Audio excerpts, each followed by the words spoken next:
right now? It's good, man. Like even the bruises are good. Like I enjoyed them in a sense, you know. So now it feels good, man. I know I made history tonight, and it's a big step towards where I want to be. So it's big. I feel good, man. You dreamed of this moment, called for this moment for a long time. A ranked guy, main event, that sort of thing. How did it hold up versus your expectations? The nerves, maybe added pressure, added responsibility. How did that all feel tonight versus the way you thought it would?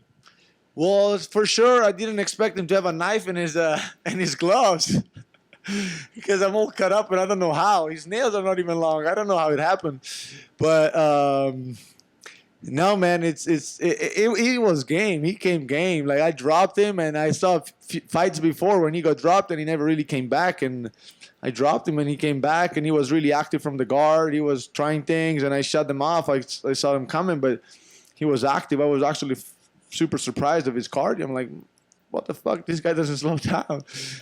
Yeah, how tough was that first round? I mean, when you cracked him in the first round, it looked like the fight might be over, and then you've got to make an adjustment, right? Because you don't want to burn out. You've got to save some energy. So how difficult is that moment to kind of make the adjustment on the fly? I think there's been a few momentum in the fights that were like key to this because I think I dropped him, and then for a moment he's like, okay, almost like he broke his nerves. Like he's like.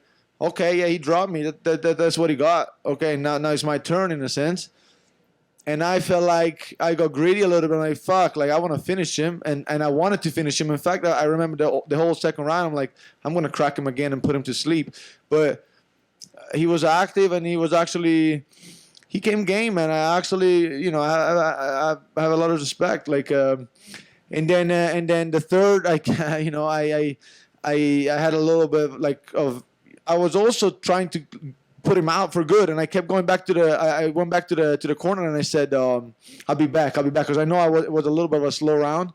And then the fourth and the fifth, I just went out, and I'm like, "Man, I'm gonna put my feet in the middle of the cage, and there's no way he's gonna push me back." And I did, and I took both rounds. I feel like I landed the most shots, and he couldn't do much, and that's what got me the fight. You mentioned the third round. That's the only one he took on the scorecards. Obviously, you were preparing for a 3-round fight, so I think a lot of us were thinking, uh-oh, is the cardio gone? Yeah, so no. Was there like a gut check moment there? Did you have to kind of pull things back together?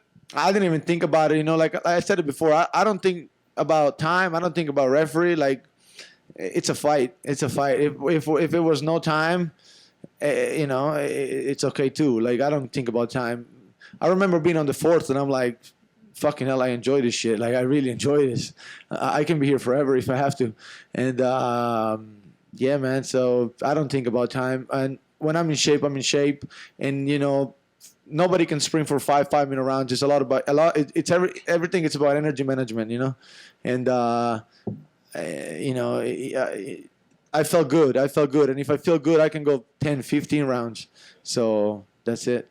Obviously, you guys both knew each other, kind of coming up on the European regional scene together and even fighting on the same card. I mean, do you think that's the last time you see Jack Hermansson, or are you guys going to hook it back up again at some point? If you're game, I'm going to keep going up. If he gained his shot again, let's do it. I'm the king of Europe today, though.